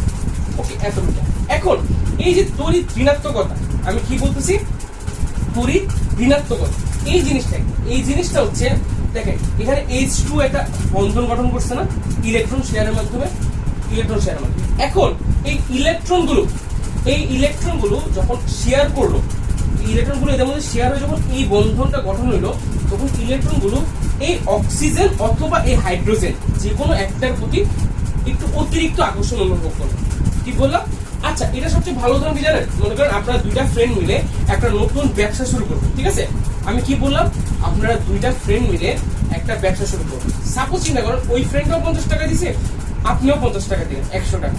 কিন্তু একটা জিনিস খেয়াল করবেন, এই যে আপনাদের দুইজনের মধ্যে যে কোনো একজনের প্রাধান্যটা একটু হলেও বেশি থাকবে। যেখানে সবসময় মাতাব্বরি করে না বলেন তো, আপনারা দুইজন মিলে ব্যবসা করবেন, কিন্তু একটা ফ্রেন্ড অলওয়েজ থাকে না, সে সবসময় ও বেশি বুদ্ধি দিতে যাবে, সে সবসময় বেশি অ্যাডভাইস দিবে, সে সবসময় বলবে যে এইভাবে করলে এরকম ভালো, এইভাবে করলে এরকম ভালো, থাকে না? সেম ভাবে যখন এখানে যে এই হাইড্রোজেন আর অক্সিজেন যখন ইলেকট্রন শেয়ারের মাধ্যমে এই পায়ে অনুকরণ করলো, তখন এই ইলেকট্রন সাহেব সবসময় এই অক্সিজেন অথবা এই হাইড্রোজেন যে কোনো একজনের প্রতি বেশি আকর্ষণ অনুভব করে, বেশি আকর্ষণ বা বেশি আকৃষ্ট থাকে। এই যে এই টার্মটাই হচ্ছে তড়িৎ ঋণাত্মকতা। আপনাদের এই ক্লাস 9 10 তড়িৎ ঋণাত্মকতা নিয়ে খুব বেশি প্যাচাল পারে না, শুধু তড়িৎ ঋণাত্মকতার সংজ্ঞাটা দিচ্ছে। আরেকটা যেটা জিনিস বলছে, যত বাম থেকে ডান দিকে যাওয়া যায়, একটা পর্যায়ের যত বাম থেকে ডানে যাওয়া যায় তত এই তড়িৎ ঋণাত্মকতা বৃদ্ধি পেতে থাকে, তত তড়িৎ ঋণাত্মকতা বৃদ্ধি পেতে থাকে। সেম ভাবে একটা গ্রুপের উপর থেকে যত নিচে যাওয়া যায়, তড়িৎ ঋণাত্মকতার মান তত কি থেকে কমতে থাকে। কি বললাম, উপর থেকে যত নিচের দিকে নামা যায়, তড়িৎ ঋণাত্মকতার মানটা তত কমতে থাকে, ঠিক আছে? তাহলে তড়িৎ ঋণাত্মকতা কি, যে সমযোজী বন্ধনে, কি বললাম, সমযোজী বন্ধনে আবদ্ধ দুইটা পরমাণুর মধ্যে যে পরমাণুর প্রতি ইলেকট্রনের আকর্ষণটা বেশি। এখানে জিনিসটা ক্লিয়ার করে বলা নাই, এই জন্য বারবার বলছি ক্লিয়ার করে শোনে। সমযোজী বন্ধনের মধ্যে দুইটা পরমাণুর মধ্যে যার প্রতি, মনে করেন দুইটা সমযোজী বন্ধন, একটা পরমাণু এ একটা বি, ওরা দুইজন বন্ধন মিলে কি করলো, এ বি গঠন করলো। এখন এ বির মধ্যে ইলেকট্রন এর প্রতি আকর্ষণ বেশি না বির প্রতি আকর্ষণ বেশি, সেটাই হচ্ছে তড়িৎ ঋণাত্মকতা। যার প্রতি আকর্ষণ বেশি তার তড়িৎ ঋণাত্মকতার মানটা তত বেশি। সো যেমন ক্লোরিনের তড়িৎ ঋণাত্মকতার মান হচ্ছে 3.5, এটা আপনাদের লাগবে না, এটা জাস্ট আমি বলতেছি। সেম ভাবে এর আগের গুলো মান একটু কমতে থাকে। সো যত বাম থেকে ডানে যাওয়া যায়, তড়িৎ ঋণাত্মক মান তত বাড়তে থাকে, উপর থেকে নিচে তড়িৎ ঋণাত্মক মান কমতে থাকে, ঠিক আছে? আশা করি বুঝতে পারছি। এরপর আমরা যাবো ইলেকট্রন আসক্তি। খেয়াল করে কি বললাম, ইলেকট্রন আসক্তি। আচ্ছা, ইলেকট্রন আসক্তি কথাটা আমি আশা করি নর্মাল যে বাংলা কথা, এটা আপনার অর্থ বুঝে গেছে। ইলেকট্রন আসক্তি মানে হচ্ছে ইলেকট্রনের প্রতি ভালোবাসা বেশি। আমি কি বললাম, ইলেকট্রন আসক্তি কথাটা মানে হচ্ছে ইলেকট্রনের প্রতি ভালোবাসা বেশি, ঠিক আছে? এর সংজ্ঞাটা হচ্ছে যে গ্যাসীয় অবস্থায় কোন মোলের 1 মোল পরমাণু গ্যাসীয় অবস্থায় ইলেকট্রন আসক্তি। কি বললাম, ইলেকট্রন আসক্তি। সবসময় ইলেকট্রন বাংলা লিখবেন, আমি যে সংক্ষেপে লিখতে পারি। আচ্ছা, গ্যাসীয় অবস্থায় কোন মোলের 1 মোল পরমাণু তার সর্ববহিস্থ স্তর থেকে কি 1 মোল মানে ইলেকট্রন গ্রহণ করে ঋণাত্মক আয়নে পরিণত হওয়ার যে প্রবণতা, সেটাই হচ্ছে ইলেকট্রন আসক্তি। সংজ্ঞাটা কি দেখছে আরেকবার খেয়াল করেন, গ্যাসীয় অবস্থায় কোন মোলের 1 মোল একজন পরমাণু 1 মোল ইলেকট্রন প্রবেশ করিয়ে 1 মোল ঋণাত্মক আয়নে পরিণত হইলে যে পরিমাণে শক্তির প্রয়োজন তাকে বলা হয় ওই মোলের ইলেকট্রন আসক্তি। সেম ভাবে কিছু বুঝার আগে এই জিনিসটা মাথায় রাখেন, বাম থেকে ডানে গেলে ইলেকট্রন আসক্তি বৃদ্ধি পায়। এগুলোর ক্ষেত্রে এই জিনিসগুলো কি কেমিস্ট্রি কিন্তু অনেক মুখস্থের ব্যাপার আছে, জিনিসগুলো আগে খেয়াল করেন, আগে মাথায় ঢুকাই ফেলেন। এর আগে আমরা কি বলছি, তড়িৎ ঋণাত্মকতা, বাম থেকে ডানে গেলে তড়িৎ ঋণাত্মকতা বৃদ্ধি পায়। সেম ভাবে বাম থেকে ডানে গেলে এই ইলেকট্রন আসক্তি বৃদ্ধি পায়। সেম ভাবে সেম তড়িৎ ঋণাত্মকতার মতো কি পাচ্ছে, বৃদ্ধি পাচ্ছে। তাহলে খেয়াল করেন কেন বৃদ্ধি পায়, খেয়াল করেন sodium, magnesium, aluminium, silicon, phosphorus, sulphur, chlorine, তাই না? দেখেন তো ক্লোরিনের বাইরের শেলে কয়টা, 17টা ইলেকট্রন না? সরি ক্লোরিনের পারমাণবিক সংখ্যা 17, বাইরের শেলে কয়টা ইলেকট্রন আছে, 7টা ইলেকট্রন আছে। তো ওর কি আর একটা ইলেকট্রন দরকার? সেম ভাবে সালফারের 2টা। সো দেখেন তো ওর কি একটা ইলেকট্রন দরকার, তাহলে ওর শক্তি বেশি লাগবে, ওর জাস্ট 2টা। এইভাবে বাম থেকে যখন ডানে যাচ্ছি, এই যে এই ইলেকট্রন আসক্তিটা বৃদ্ধি পাচ্ছে। তাহলে কি ওদের কি ঋণাত্মক আয়নে পরিণত হওয়ার একটা প্রবণতা আছে? কারণ কি ওদের, আর এখন দেখেন এইগুলো নাই কেন, কারণ কি সোডিয়ামের কি বাইরের সালে 11 না, মানে পারমাণবিক সংখ্যা 11, তাহলে বাইরের সালে ইলেকট্রন কয়টা আছে, 1s2, 2s2, 2p6, 3s1, মানে একটা ইলেকট্রন আছে। তাহলে কি ওর ইলেকট্রনের প্রতি আসক্তি কম না? কারণ দরকার নেই তো ওর ইলেকট্রন, ওর কি ইলেকট্রন বেশি দরকার আছে? কার বেশি দরকার? ফ্লোরিনের বেশি দরকার। কত? 17, কারণ কি বাইরে আছে 7টা, একটা হইলেই ফিল আপ হয়ে যায়, তাহলে ওই ইলেকট্রন আসক্তি বেশি। এভাবে যত এই পাশ থেকে ওই পাশে যাব আমরা, ইলেকট্রন আসক্তি বৃদ্ধি পেতে থাকবে। আচ্ছা, এখন খেয়াল করেন একটা জিনিস, সেটা হচ্ছে আপনাদের এখানে মনে হয় না এই জিনিসটা দেওয়া আছে, তারা একটু দেখি, হ্যাঁ আছে, একটু খেয়াল করেন। কারণ দেখেন এখানে কি লিখছে বেরিলিয়া, আচ্ছা এটা আপনাদের এই 9-10 এর বইয়ে মেবি দেওয়া নাই, তো এটা আপনাদের এখানে দেওয়া নেই, সমস্যা নেই, তাহলে লাগবে না। আসলে দেখেন কি বললাম, ইলেকট্রন আসক্তির ক্ষেত্রে জিনিসটা খেয়াল করছেন তো, যত বাম থেকে ডানে যাচ্ছি ইলেকট্রন আসক্তি বৃদ্ধি পাচ্ছে। সেম ভাবে একটা গ্রুপের উপর থেকে নিচে, উপর থেকে যত আমি নিচে যাব এই ইলেকট্রন আসক্তি কি হবে, হ্রাস পেয়ে যাবে। সেম ভাবে এখানে বলেন তো, উপর থেকে নিচে গেলে হ্রাস পায়, বাম থেকে ডানে গেলে বৃদ্ধি পায়, কারণটা কি? চিন্তা করেন তো কারণটা কি? কারণটা হচ্ছে পারমাণবিক আকার। আমরা যেটাকে পড়ছিলাম না যে পারমাণবিক আকার, খেয়াল করেন ব্যাপারটা হচ্ছে, মনে করেন বাম থেকে যত ডানে যাচ্ছি আমার পারমাণবিক কক্ষপথ তো সেম না থাকতেছে না, কক্ষপথ কিন্তু সেমই থাকতেছে 3, যত কক্ষপথ সেম থাকতেছে বাট ইলেকট্রন সংখ্যাটা কি হচ্ছে, বৃদ্ধি পাচ্ছে। যার কারণে কি পারমাণবিক আকারটা হ্রাস পাচ্ছে। আর পারমাণবিক আকার হ্রাস পাওয়া মানে কি, এখান থেকে যদি ইলেকট্রন আসক্তিটা বৃদ্ধি পায়, কিন্তু যখন উপর থেকে নিচে নামতেছে, দেখেন একটা গ্রুপে যখন উপর থেকে নিচে নামতেছে তখন কি পারমাণবিক আকারটা হ্রাস পাচ্ছে না, পারমাণবিক আকারটা বৃদ্ধি পাচ্ছে, যার ফলে ইলেকট্রনের প্রতি কিন্তু আকর্ষণটাও কমতেছে। সো এই জন্য আমরা যখন উপর থেকে নিচে নামি ইলেকট্রন আসক্তিটা হ্রাস পায়, ঠিক আছে? তাহলে আমাদের ইলেকট্রন আসক্তি হলো। এরপর আমরা যেটা যাবো সেটা হচ্ছে আয়নীকরণ শক্তি। সেম জাস্ট একটু উল্টা কি খেয়াল করেন, কি বললাম, আয়নীকরণ শক্তি।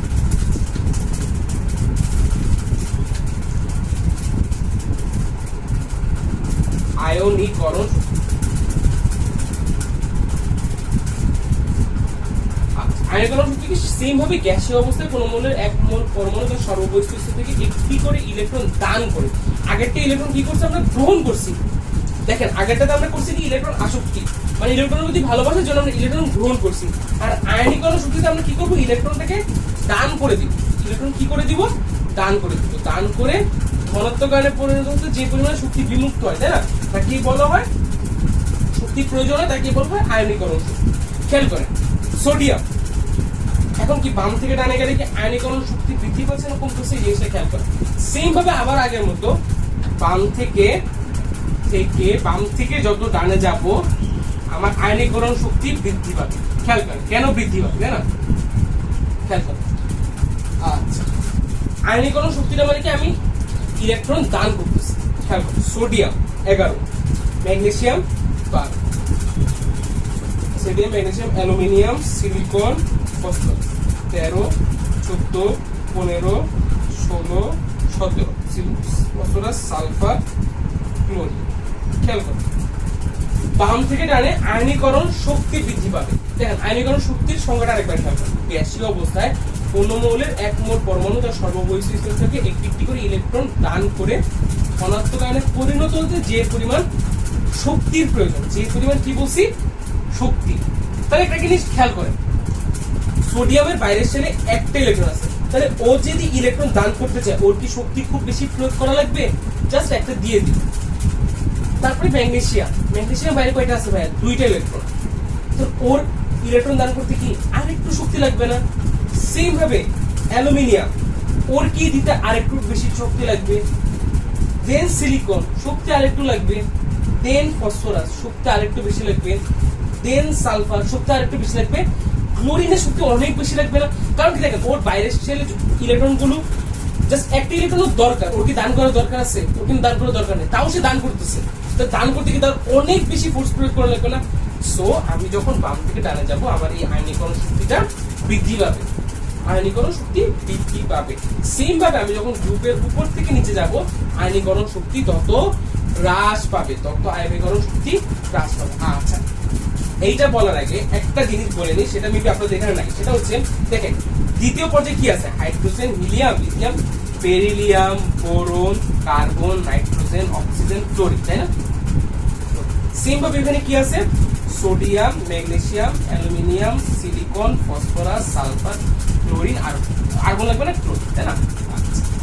এখন দেখেন তো এই যে নাইট্রোজেন, হ্যাঁ দেখেন ইলেকট্রন আয়নীকরণ শক্তির তাহলে ক্রমটা কি হওয়া উচিত, সবচেয়ে বেশি, সরি এটা এফ হবে, সবচেয়ে বেশি ফ্লোরিন, দেন অক্সিজেন, দেন নাইট্রোজেন, দেন কার্বন, দেন বেরিলিয়াম, এভাবে না? কারণ কি যত বাম থেকে ডানে যাচ্ছে আয়নীকরণ শক্তি বৃদ্ধি পাচ্ছে, তো সবচেয়ে বেশি ফ্লোরিনের, দেন অক্সিজেনের, তারপরে এটা, তারপরে এটা, তারপরে এটা, সবচেয়ে কম এটা। সেম ভাবে যদি আমি এটা করি, সবচেয়ে বেশি chlorine, sulphur, phosphorus, silicon, aluminium, magnesium. এখানে যে একটা জিনিস আছে একটু ডিফারেন্স ক্রিয়েট হবে, সেটা কি হবে দেখাচ্ছি। এই ক্রমটা আপনাদের বইয়ে কিন্তু দেওয়াই নেই, এটা আপনাদের বই একদম দেওয়া নেই, এটা সম্ভবত আপনাদের আগের যে এডিশন বইগুলো এগুলোতে ছিল। খেয়াল করেন এই ক্রমটার মধ্যে একটা ভুল আছে, এটার মধ্যে একটা ভুল আছে। ভুলটা কি খেয়াল করেন, সেটা হচ্ছে এই যে আমি এখানে লিখছি না, সবচেয়ে আমরা কি বলছি বাম থেকে ডানে গেলে আয়নীকরণ শক্তি বৃদ্ধি পায়, এন্ড দ্যাটস ট্রু, কোনো ডাউট নাই।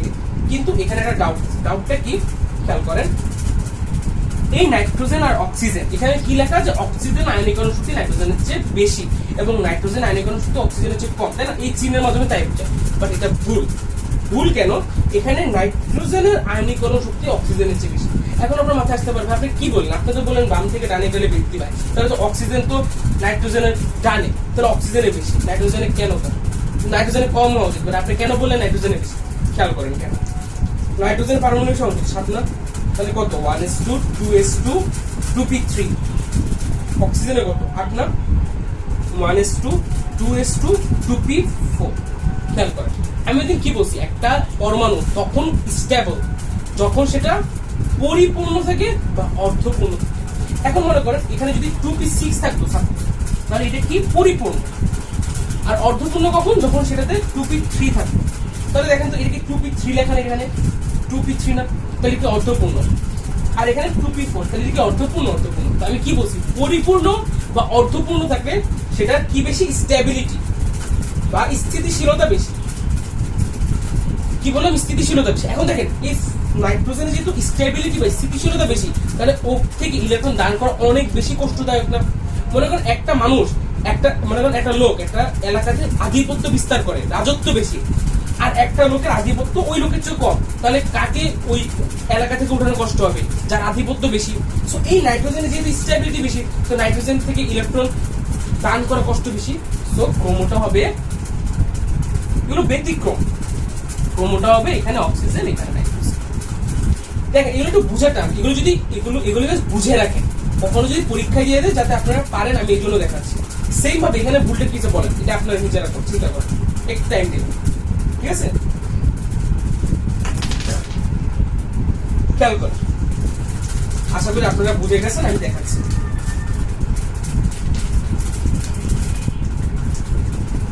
ক্লোরিনের কত 17, এখানে লাস্টে থেকে 2p5। সালফারের কত 16, হ্যাঁ কত 2p4। ফসফরাসের কত 15, লাস্ট থেকে 2p3। দেখেন ফসফরাসের ইলেকট্রন বিন্যাসটা করি, 15 না, 1s2 2s2 2p6 3s2 3p3। দেখেন তো 2 2 4 4 10 12 15, 3p3। ফসফরাস সালফারের কত 16, ইলেকট্রন বিন্যাস করলে কি আছে 1s2 2s2 2p6 3s2 3p4। তাহলে খেয়াল করুন তো 3p3 3p4, এই ফসফরাস কি অর্ধপূর্ণ না, আর সালফার কি অর্ধপূর্ণ না পরিপূর্ণ না, তাহলে স্টেবিলিটি কার বেশি, ফসফরাসের স্টেবিলিটি বেশি। সো ফসফরাসের আয়নীকরণ শক্তি সালফারের চেয়ে বেশি, তো এই জন্য ফসফরাসটা, ঠিক আছে? আশা করি বুঝতে পারছি, ঠিক আছে? তাহলে আমাদের আয়নীকরণ শক্তি, ইলেকট্রন আসক্তি, তড়িৎ ঋণাত্মকতা এগুলো শেষ। এখন দেখেন এগুলো কিন্তু সবগুলোই একটা মজার ব্যাপার কি দেখেন, ইলেকট্রন আসক্তি, তড়িৎ ঋণাত্মকতা, আয়নীকরণ শক্তি, প্রত্যেকটা ক্ষেত্রে বাম থেকে ডানে গেলে বৃদ্ধি পায়। এগুলো কমন সেন্স, এগুলো খুব কোশ্চেন আছে, খুব বেশি কোশ্চেন আছে, ঠিক আছে? উপর থেকে নিচে গেলে হ্রাস পায়, এত আর কিছু। এটি মনে রাখবেন, উপর থেকে নিচে গেলে পারমাণবিক, উপর থেকে নিচে গেলে তড়িৎ ঋণাত্মকতা, ইলেকট্রন আসক্তি, আর একটা হচ্ছে আয়নীকরণ শক্তি হ্রাস পাচ্ছে, বাম থেকে ডানে গেলে বৃদ্ধি পাচ্ছে। এগুলো খুব বেশি আছে। এখন দেখেন আপনাদেরকে এই সামনেগুলো পড়ার আগে সৃজনশীল কোশ্চেনটা দেখাই, কারণ সামনেগুলো থেকে ওইরকম সৃজনশীল কোশ্চেন আসে না, সেটাকে দেখেন। সেটা হচ্ছে সৃজনশীল কোশ্চেন কেমনে আসে, এই চ্যাপ্টার থেকে আসবে সৃজনশীল কোশ্চেন, লিখে রাখেন। দেখেন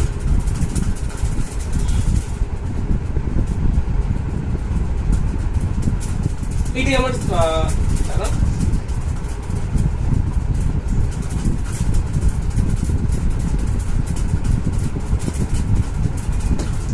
এটাই আমার কোশ্চেন। এই চারটা থেকে কোশ্চেন গুলো করবে। কিভাবে করবে দেখেন, দেখাচ্ছি আমি আপনাকে।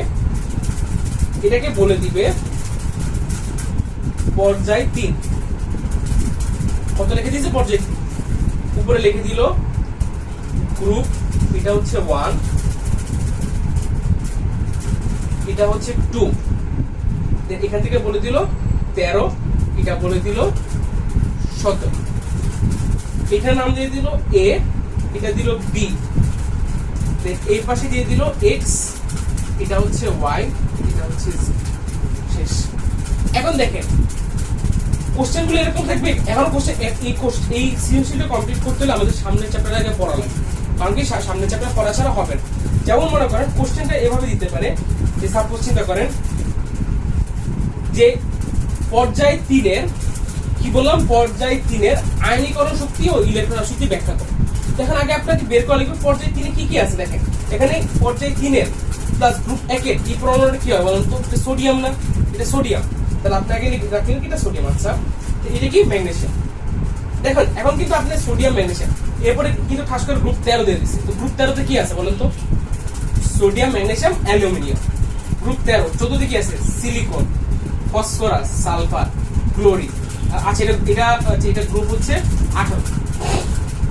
ঠিক আছে, এই জন্য বারবার বলতেছি ফার্স্ট অফ অল এই যে 1 থেকে 30 মুখস্থ করেন, কোনটা কোন পর্যায়ে আছে, কোনটা কোন গ্রুপে আছে, 1 থেকে 30-এর মধ্যে। এর বাইরে আমি বলতেছি এগুলো ভালো মতো আয়ত্ত করেন, তাহলে বুঝবেন। ঠিক আছে, এখন আসলে সৃজনশীল কোশ্চেন নেক্সট চ্যাপ্টার না পড়া পর্যন্ত আমরা আসলে সৃজনশীল কোশ্চেনে যেতে পারতেছি না, কারণ হচ্ছে 3-4 মিলায় দেবে। সরি, এটা তো হচ্ছে অধ্যায় 4। অধ্যায় 5 যখন রাসায়নিক বন্ধন করবো দেখবেন 4-5 মিলায় কোশ্চেন আসে, 3 থেকে আসে, মিলে ঝুলে কোশ্চেন গুলো আসবে। ঠিক আছে, 1 থেকে 5-এর মধ্যে দেখা যায় মানে ম্যাক্সিমাম টাইমে 2টা করে সৃজনশীল আসে। মৌলের বিশেষ নাম এটা আমরা এখন দেখবো। তো বিভিন্ন গ্রুপে অবস্থিত মৌলের বিশেষ নামগুলো খেয়াল করেন। সেটা হচ্ছে ফার্স্টে পরে ক্ষার ধাতু, মিথ্যা ধাতু, মুদ্রা ধাতু, হ্যালোজেন। আচ্ছা, তো প্রথম 3টা পরে বলে আগে হ্যালোজেন নিয়ে কথা বলি। হ্যালোজেন মানে কি? হ্যালোজেন মানে হচ্ছে লবণ উৎপাদনকারী। হ্যালোজেন মানে কি? লবণ উৎপাদনকারী। তো কাদেরকে হ্যালোজেন বলা হয়? যারা কিনা গ্রুপ 17-তে অবস্থান করে। গ্রুপ 17-এর কারা আছে? Fluorine, chlorine, bromine, iodine. এরা কি গ্রুপ 17-তে অবস্থান করে। এরা কি এক একটা লবণ উৎপাদনকারী মৌল। কারণ কি, যখনই ক্লোরিন, এই ফ্লোরিন, দেখেন ক্লোরিনের বাইরে সেলে কি একটা ইলেকট্রনের ঘাটতি। এখন চিন্তা করুন তো সোডিয়ামের কথা, সোডিয়ামের বাইরে সেলে কি একটা ইলেকট্রন বেশি আছে, সে কি ইলেকট্রন ক্লোরিনকে দান করতে পারে না? তো ইলেকট্রনকে দান করে তারা সোডিয়াম ক্লোরাইড বন্ধন গঠন করে, সেমভাবে সোডিয়াম ফ্লোরাইড বন্ধন গঠন করে, সেমভাবে সোডিয়াম ব্রোমাইড বন্ধন গঠন করে। এই যে sodium chloride, sodium fluoride, sodium bromide, এগুলো এক একটা হচ্ছে কি, এগুলো এক একটা হচ্ছে লবণ উৎপাদনকারী মৌল। এগুলো কি লবণ উৎপাদনকারী, এটা হচ্ছে আমাদের খাদ্য লবণ আমরা কে বলি। ঠিক আছে, এভাবে এই ফ্লোরিন, ক্লোরিন, ব্রোমিন এগুলো হচ্ছে হ্যালোজেন লবণ উৎপাদনকারী, এবং এরা হচ্ছে গ্রুপ 17-তে অবস্থান করে দেখে এদেরকে হ্যালোজেন উৎপাদনকারী মৌল বলা হয়। আশা করি বুঝতে পারছেন। এরপরে আসে কি নিষ্ক্রিয় গ্যাস। নিষ্ক্রিয় গ্যাস কি? দেখেন নিষ্ক্রিয়তা কথা মানে কি, যা সক্রিয়তা নাই, তাই না? মানে হচ্ছে যে সকল মৌল বিভিন্ন ধরনের বিক্রিয়া বেশি মানে কি উপস্থিত থাকে না বা বিক্রিয়া প্রদর্শন করে না, তারাই মেনলি নিষ্ক্রিয়। এরা নিষ্ক্রিয় কেন খেয়াল করেন। আর্গন, ক্রিপ্টন, জেনন, এদের বাইরের যে শক্তি স্তর ইলেকট্রনে কি পরিপূর্ণ, মানে ইলেকট্রনে কোনো ঘাটতি নাই, যার কারণে ইলেকট্রনে কিনে কোনো ঘাটতি নাই, যার কারণে এরা না ইলেকট্রন গ্রহণ করতেছে না ইলেকট্রন দান করতেছে। ওরা জেনে আছে সেন নেই। মনে করেন একটা বাসা 6 জনে ফিল আপ, তো ওদের কোনো হেডে কি নেই যে আমি কি একটা বাইরে থেকে লোক আনবো নাকি আমার রুম থেকে এটা বের করে দিব। সো এই জন্য এগুলো হচ্ছে কি নিষ্ক্রিয়। তো কাদেরকে নিষ্ক্রিয় বলা হয়? গ্রুপ 18-তে যারা থাকে তাদেরকে বলা হয় নিষ্ক্রিয় মৌল। এরপরে আসি খুব ইম্পর্টেন্ট একটা জিনিস, অবস্থানান্তর মৌল। আসলে অবস্থানান্তর মৌলটা হিউজ ইম্পর্টেন্ট, বাট আপনাদের বইয়ে 1, 2, 3, 4 লাইনে অবস্থানান্তর মৌলটা শেষ করে দিছে। এই মোমেন্টে আসলে খুব একটা জানার দরকার নেই। আচ্ছা, আমাকে যে ভাইটা জিজ্ঞেস করছিল যে ভাইয়া জিঙ্ক কি অবস্থানান্তর মৌল, ওর স্যার বলছে যে ভাই আমার স্যার তো বলছে জিঙ্ক অবস্থানান্তর মৌল না। আচ্ছা, আপনার স্যার যেটা বলছে সেটা 100% কারেক্ট, জিঙ্ক আসলে অবস্থানান্তর মৌল না। দেখেন আমি ওই দিন কি বলছি যে গ্রুপ 3 থেকে 12, এবং এটা কি আছে এটা দেখেন, এটা বইও কিন্তু লেখা আছে 3 থেকে 12, আপনাদের বইয়েই লেখা আছে 3 থেকে 12 অবস্থানান্তর মৌল। আসলে এই জিনিসটা ভুল। 3 থেকে 12 মধ্যে কি কি আছে? Scandium, titanium, vanadium, chromium, iron, manganese, scandium, titanium, vanadium, scandium, titanium, vanadium, chromium, manganese, iron, cobalt, nickel, copper, zinc, তাই না? 3 থেকে 12 এদের মধ্যে এই স্ক্যান্ডিয়াম, জিঙ্ক এই দুইটাই অবস্থানগত মৌল না। স্ক্যান্ডিয়াম থেকে স্ক্যান্ডিয়াম 3+, এগুলো কি না? অবস্থান্তর মৌল না।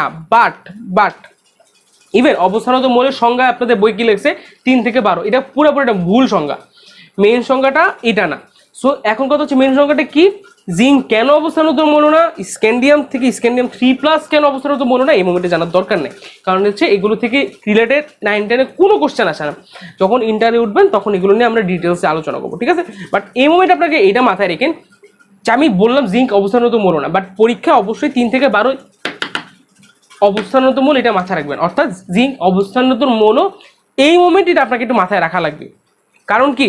কারণ হচ্ছে আপনাদের বইয়ে এটা লেখা আছে। আপনি যদি মনে করেন কোথাও লিখে দিল, মনে করেন নিচের কোনটা অবস্থানত মৌল, বইয়ে কিন্তু বলে দিয়েছে 3 থেকে 12, কারণ আপনি জিঙ্কে অবস্থানত মৌল দিলেনই না, তখন কিন্তু সারা কেটে দিই। এই জিনিসটা একটু মাথায় রেখে। আচ্ছা, এরপর আছে যে মুদ্রা ধাতু, খাদ ধাতু, তারপর হচ্ছে মিথ্যা ধাতু। কিছুই না, গ্রুপ 1-এর যারা আছে তাদেরকে বলে খাদ ধাতু। কারণ কি? হাইড্রোজেন বাদে বাকি যেগুলো আছে, লিথিয়াম, সোডিয়াম, পটাশিয়াম, এগুলো কি? খাদ ধাতু। কেন খাদ ধাতু? এরা পানির সাথে বিক্রিয়া করে হাইড্রোজেন গ্যাস তৈরি করে, পাশাপাশি কি বললাম, হাইড্রোজেন গ্যাস তৈরি করে পাশাপাশি খাদ তৈরি করে, এই জন্য হচ্ছে এরা খাদ ধাতু। মিথ্যা ধাতু কি? গ্রুপ 2-এর ধাতুগুলোকে মিথ্যা ধাতু বলে, কারণ কি? এগুলো মাটিতে পাওয়া যায়, ঠিক আছে? আর মুদ্রা ধাতু হচ্ছে গ্রুপ, দেখেন মুদ্রা ধাতুতে কি বলতেছিলাম যে গ্রুপ 11-তে যে ধাতুগুলো আছে সেটা হচ্ছে মুদ্রা ধাতু। তো এই কি বললাম, গ্রুপ 11-তে যে সকল ধাতু আছে মুদ্রা ধাতু, যেমন হচ্ছে কি আপনার দেখেন কপার, সিলভার, গোল্ড, রুন্ডোজেনিয়াম, এগুলো হচ্ছে কি মুদ্রা ধাতু। দেখেন এখান থেকে কোশ্চেন আসে কেন, এখান থেকে অবজেক্টিভে দিয়ে দেয় যে নিচের কোনটি মুদ্রা ধাতু বা নিচের কোনটি খাদ ধাতু, নিচের কোনটি মিথ্যা ধাতু, ঠিক আছে? তো এগুলো খুব বেশি ইম্পর্টেন্ট, বারবার বলতেছি। এগুলো যেমন খাদ ধাতু, মিথ্যা ধাতু, মুদ্রা ধাতু, এগুলো একটু ভালো করে যা যা আছে ভালো করে একটু মুখস্থ করে ফেলবেন, কোনটা কোন সেগমেন্টে পড়ছে এটা মুখস্থ করা লাগবে। আচ্ছা, এরপরে আসছে পর্যায় সারণীর সুবিধা। পর্যায় সারণীর সুবিধা জিনিসটা কি? সেটা হচ্ছে কি, খেয়াল করেন যে পর্যায় সারণীর সুবিধা বলতে কি বুঝি, যে আজকে যদি পর্যায় সারণী না থাকতো তাহলে আপনি কোনটা কোন মৌল কোন পর্যায়ে অবস্থান করতেছে, কোন গ্রুপে অবস্থান করতেছে বুঝতে পারতেন না। সো এই যে কোনটা কোন জায়গায় অবস্থান করতেছে এইসব জানার জন্য এবং মৌলের বৈশিষ্ট্য জানার জন্য, ধর্ম জানার জন্য এই পর্যায় সারণী খুব বেশি ইম্পর্টেন্ট, ঠিক আছে? এগুলি আর কি হাবি যাবি আর কি কথাবার্তা। এরপরে বলতেছে কি, পর্যায় সারণীর সুবিধা গেল, এরপরে গেল আচ্ছা, একই গ্রুপের মৌলগুলো দ্বারা গঠিত যৌগের বিক্রিয়া। আছে এই জিনিসটা খেয়াল করেন, এটা একটু দেখেন, এখানে এই বিক্রিয়াগুলো দেখে তো আপনার কাছে কঠিন লাগতে পারে, বাট ধীরে ধীরে ঠিক হয়ে যাবে। খেয়াল করেন, হাইড্রোজেন যোগ ফ্লোরিন, হাইড্রোজেন যোগ ক্লোরিন, কি উৎপন্ন হবে? Hydrogen fluoride, hydrogen chloride. Same ভাবে এগুলোকে যদি আপনি পানির সাথে বিক্রিয়া করেন, হাইড্রোজেন ফ্লোরাইড, হাইড্রোজেন ক্লোরাইড উৎপন্ন হচ্ছে। কি বললাম, যদি আপনি আবার কি করেন, দেখেন নিচে আছে হাইড্রোজেন ফ্লোরাইডকে যদি পানির সাথে বিক্রিয়া করেন হাইড্রোজেন ফ্লোরাইড, আবার হাইড্রোজেন ফ্লোরাইড যদি পানির সাথে, হাইড্রোজেন ক্লোরাইডকে যদি আপনি পানির সাথে বিক্রিয়া করেন হাইড্রোজেন ক্লোরাইড উৎপন্ন হচ্ছে। এখন খেয়াল করেন, এই ক্যালসিয়াম কার্বাইড CaCO3 কে যদি আপনি হাইড্রোজেন ফ্লোরাইডের সাথে বিক্রিয়া ঘটান তাহলে কি হচ্ছে? ক্যালসিয়াম ফ্লোরাইড যোগ কার্বন ডাই অক্সাইড যোগ পানি। সেম ভাবে ক্যালসিয়াম কার্বনেটকে যদি হাইড্রোক্লোরিক অ্যাসিডের সাথে বিক্রিয়া ঘটান তাহলে হচ্ছে ক্যালসিয়াম ক্লোরাইড যোগ কার্বন ডাই অক্সাইড যোগ পানি। খেয়াল করেন,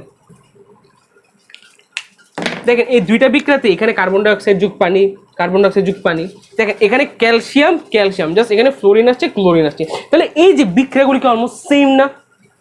তাহলে এটা দিয়ে কি বুঝাইতেছে? আসলে বুঝাচ্ছে কি, দেখেন আপনি এটাকে কি বলেন, গ্রুপ 1-এ ক্ষার, গ্রুপ 2-এ মৃৎ ক্ষার, গ্রুপ 11 মুদ্রা, গ্রুপ 17 হ্যালোজেন, গ্রুপ 18 নিষ্ক্রিয়।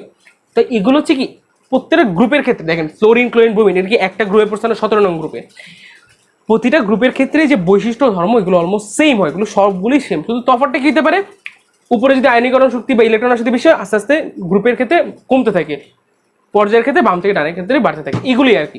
তো এই চ্যাপ্টারের মধ্যে ইলেকট্রন বিন্যাসের মাধ্যমে পর্যায় বের করা, গ্রুপ বের করা, এটা খুব ইম্পর্টেন্ট। সেকেন্ড হচ্ছে তড়িৎ ঋণাত্মকতা, ইলেকট্রন আসক্তি, পারমাণবিক আকার, তারপর হচ্ছে আয়নীকরণ শক্তি, এগুলো খুব তড়িৎ ঋণাত্মকতা, এগুলো খুব বেশি ইম্পর্টেন্ট, এগুলো খুব বেশি মনোযোগ দিয়ে পড়বেন। কোনো ধরনের অসুবিধা হলে অবশ্যই আমি আছি, আমাকে অবশ্যই উইদাউট এনি হেজিটেশন আমাকে নক করবেন, ঠিক আছে? নক দিবেন, আমি অবশ্যই অ্যান্সার দেওয়ার ট্রাই করবো। আজকে ক্লাস এতটুকু পর্যন্তই, ইনশাআল্লাহ সামনের কাছে দেখা হয়ে যাবে। আল্লাহ হাফেজ, বাই।